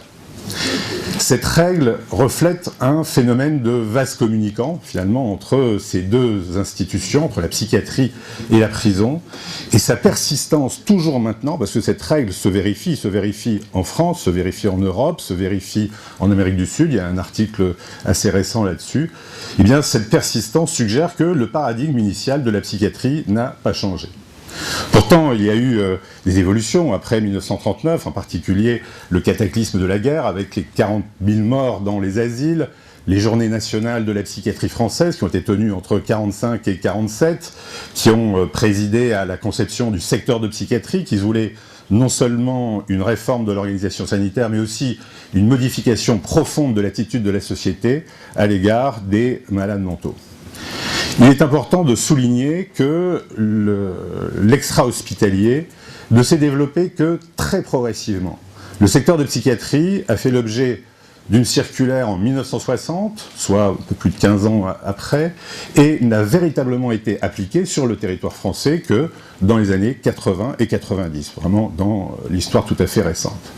Or, les paysages des villes, des campagnes, a bien changé entre la fin de la guerre où le secteur a été réfléchi, et la fin du siècle, du XXe siècle, le secteur de psychiatrie s'est très vite retrouvé en difficulté pour assurer seul l'ensemble des missions qu'il s'était attribuées. Et la psychiatrie a été confrontée à une grande difficulté à actualiser toute seule ses pratiques au regard des évolutions sociétales, que ce soit de la précarité, le problème de domicile, le problème d'emploi, les nouvelles représentations des maladies, de la santé, la migration, les nouvelles technologies, les réseaux sociaux, etc. Et la loi de Penrose, pendant ce temps-là, est toujours valide. Et on sait en effet qu'actuellement, les personnes souffrant de troubles mentaux se retrouvent en prison très facilement, assez facilement, que ce soit en raison d'une rupture de soins, que ce soit lors d'un épisode inaugural, parfois, d'une maladie, soit lié à l'exaspération des juges, qui les voient régulièrement, le rejet, la précarité, les addictions, la petite délinquance, tout cela étant évidemment liés les uns les autres. En France, aujourd'hui, le risque d'incarcération pour vous et moi, c'est 123 sur 100 000.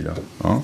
Et ce risque, il est multiplié par 15 pour qui souffre d'une maladie mentale. C'est-à-dire que c'est encore plus fort que le taux d'incarcération aux États-Unis, qui, comme vous le savez, est un des taux les plus élevés au monde. Il y a actuellement près de 8 000 personnes souffrant d'un trouble psychiatrique avéré dans les prisons françaises. Le nombre de suicides, autre indicateur, est multiplié par 5 en prison depuis les années 70. Le suicide est désormais devenu l'indicateur majeur de morbidité psychiatrique dans les prisons, donnant lieu à des actions de l'administration pénitentiaire, et aussi a donné lieu, et ça vous le savez, en 2010, à la création des UHSA, qui sont mis en service. Il y a actuellement plus de 400 lits sur le territoire français d'UHSA. La pénalisation des troubles psychiatriques est devenue un problème complexe, car relevant de positions théoriques, de positions économiques, sociétales, politiques. Et ces positions-là, ce phénomène, évolue désormais pour son propre compte. Hein. Ce qui fait que cette pénalisation alimente, quoi qu'on veuille, la stigmatisation à l'égard des personnes souffrant de troubles psychiatriques. Le mot schizophrénie, par exemple, est de plus en plus associé à la violence dans la presse, surtout depuis l'affaire de Pau. La discrimination se généralise à l'ensemble des domaines, travail, famille, les lieux publics, et les idées s'associent aussi à des comportements de rejet. Il est de plus en plus difficile maintenant de revenir en arrière. Les campagnes de lutte contre la stigmatisation sont inefficaces, voire même paradoxales pour certaines, et c'est un processus qui fait tache d'huile dans le secteur général de psychiatrie, ou le secteur ouvert, où la psychiatrie positive, à l'image de la psychologie positive, fait recette désormais. Les pratiques autour du bien-être se positionnent en miroir des aspects négatifs, jusqu'à occulter la réalité des maladies, des médicaments, des psychothérapies et disqualifier les dispositifs de soins. La stigmatisation est désormais le frein le plus important à l'accès aux soins comme à la qualité des soins. Comment ne pas solliciter le dialogue avec les sociologues pour la mise en place de recherches et d'actions dans ce domaine? Et je terminerai sur la piste du suicide. Pourquoi? Parce que la problématique du suicide semble être la dernière instance mobilisatrice des représentations, des mentalités susceptibles d'inverser les processus de stigmatisation. Malgré les idées reçues, les croyances et les positions très ambivalentes autour du suicide, celui-ci reste un drame de proximité qui touche de près ou de loin chacun d'entre nous. Le suicide est devenu un indicateur de maladie psychiatrique pour les psychiatres, un indicateur de souffrance au travail pour les syndicats, de mal-être chez les jeunes pour les éducateurs, etc. Les représentations restent toutefois susceptibles de changer. Il y a de nombreuses données désormais démontrant que le suicide n'est pas une fatalité et que sa prévention est possible dans la mesure où, pour le prévenir, les compétences de chacun doivent être reconnues. Il y a donc là un défi majeur pour la psychiatrie, pour la santé mentale, à lui permettre d'acquérir une crédibilité et une ouverture au changement d'idées. Et c'est un levier extrêmement important, à mon avis, qui peut initier un changement dans les représentations et par-delà, par un phénomène de contagion, aller aussi vers les autres problèmes de santé mentale et de stigmatisation. C'est un sujet sur lequel les psys et les sociologues peuvent collaborer. Et juste pour terminer, je souhaitais juste évoquer l'expérience en cours. justement du groupe de travail sur la prévention du suicide au sein du Conseil national de santé mentale, dans lequel les projets actuellement se construisent dans le dialogue et surtout dans le respect des compétences et des connaissances de chacun. Et j'ai le plaisir d'y travailler avec Xavier Briffaut qui en a parlé tout à l'heure.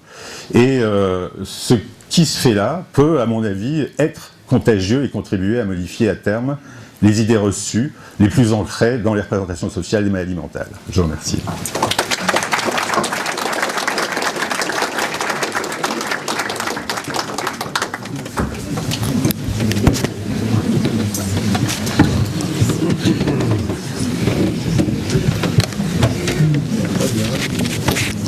Bien, je propose maintenant que les orateurs qui veulent brièvement reprendre la parole, en ayant entendu les 7 autres, le fassent, qui veut faire, et ensuite il y aura une pause, et ensuite il y aura des questions.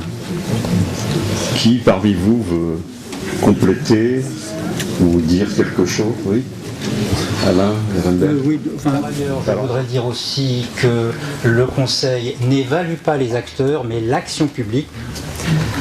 C'est quand même très, très différent. Quoi d'autre encore? Donc cette question des finalités d'une politique de santé mentale, c'est une question qui est posée. Et personnellement, je n'ai pas la réponse, et dans le petit topo que je vous ai fait, je ne crois pas vous avoir donné une réponse. Je vais vous proposer une analyse sociologique de ce que sont devenues les entités psychiatriques dans la société d'aujourd'hui, ce qui est évidemment différent. Alors, non, Jean-François, on prend parti. C'est faux qu'on ne prend pas parti. Simplement, il y a deux. Moi, je pratique une sociologie qui est descriptive, hein, pas une sociologie qui est normative. Par exemple, les disciples de Foucault, je mets philosophie, sociologie ensemble, peu importe. Hein, c'est une vision normative. En revanche, je peux tirer des conclusions normatives de mes descriptions. C'est à deux niveaux que ça se passe. Hein. Par ailleurs, il faut que je revienne là-dessus parce que tu as considéré que je donnais une. Finalement, tu as enlevé la moitié de la définition que je donne de la pathologie mentale, en tout cas de la pathologie mentale aujourd'hui, c'est-à-dire qui entremêle la maladie en un sens médical quelconque et le mal moral et social. Et c'est précisément pour ça que on soulève beaucoup d'examens de conscience autour de la diffusion massive de ces pathologies, souffrance au travail, hikikomori. Et ce que j'ai voulu dire dans hikikomori, c'était que ça faisait partie de ce type de syndrome à partir desquels on se pose des questions sur le vivre ensemble. C'est tout. Hein. C'est-à-dire, ce n'est pas un jugement, c'est un fait parce que c'est comme ça que ça se passe dans cette société. Bon, voilà, c'est pour moi. Ce qui est très important, c'est que l'action publique suit une direction vis-à-vis de la psychiatrie et que entre le rapport de 1982 qui a été dirigé par le professeur Demey, il se trouve qu'à cette époque-là je travaillais dans son service, et le rapport Lafourcade d'aujourd'hui, il y a une véritable évolution. Les deux et tous les rapports intermédiaires ont mis l'accent sur la fin de l'hospitaliocentrisme et le développement du secteur, mais ce qu'il y a de plus de voix, autrement dit, un symptôme qui jusque-là était considéré comme le signe d'une maladie psychiatrique devient un signe spécifique, un petit peu à l'image de cet autiste qui a interpellé l'un des candidats à la présidence de la République en disant « Je ne suis pas malade, je suis simplement différente de vous ».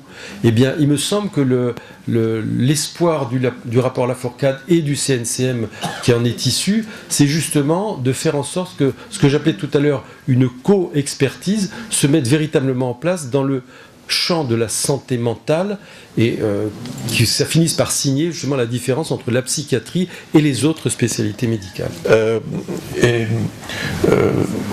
Autant la pertinence, la profondeur d'analyse des sociologues nous permettent de nous apporter des lumières sur je dirais le contexte, les causalités, on en reparlera, la causalité de la souffrance psychique, j'ose plus dire troubles mentaux, autant la tâche qui consiste à se coltiner les causes collectives, sociales, politiques, parce qu'on n'a pas beaucoup parlé de politique, qui pourrait prendre des décisions radicales concernant, par exemple, les conditions de travail. Bon, je donne un tout petit exemple vécu cette semaine d'une nouvelle clinique qui vient de s'ouvrir à Strasbourg, qui s'appelle RENA, et qui regroupe 3 anciennes cliniques privées. Et il se trouve que parmi ma clientèle, il y a quand même pas mal de soignants, des infirmières entre autres. Et une infirmière a quitté son ancienne clinique pour aller travailler dans la nouvelle. Et elle a reçu son planning. Il n'a pas été discuté. Elle a reçu son planning. Elle avait 3 week-ends, elle avait des nuits, etc. Et on lui a dit, mais c'est comme ça, où vous partez. Il y a une offre d'emploi sur le marché des infirmiers. Bon, voilà. On ne discute plus les plannings. Voilà. Alors, je ne vais pas monter en épingle la souffrance des soignants en hôpital, c'est connu. Mais il y a quand même à la source des problèmes. Encore une fois analysés, une fois décortiqués, qui risquent pas de s'arranger de sitôt. Voilà. Cette histoire de temps long, c'est tant interminable qu'on a connu au début, on faisait de la psychiatrie, parce que l'enfermement était la règle pour tous les malades mentaux. Or, l'histoire du secteur, d'abord de la psychothérapie institutionnelle, mais du secteur ensuite qui a sorti le soin d'hôpital, a ouvert le soin à cette question de soins dans la société et donc de nos rapports avec les autres sens humaines. Or, aujourd'hui, on est, alors là, pour parler politique, on est dans une situation où cette santé mentale positive a un versant. D'abord, elle introduit des modes de fonctionnement dans les hôpitaux qui ne sont plus la création des propres soignants, mais une intervention de critères extérieurs pour déterminer ce que doit être le soin. Il y a cet aspect-là qui est à mon avis la vraie privatisation du secteur public. Et la deuxième question, c'est qu'avec la loi du 5 juillet 2011, on est revenu au temps long sécuritaire. C'est-à-dire les seuls qui sont susceptibles de rester longtemps dans des services et dans des services spéciaux, les UHSA, ce sont les gens considérés comme dangereux. Alors, évidemment, la loi du 27 septembre a un peu modifié cette notion-là en disant ce sont des malades difficiles. Mais enfin, c'était quand même une argossie purement politique.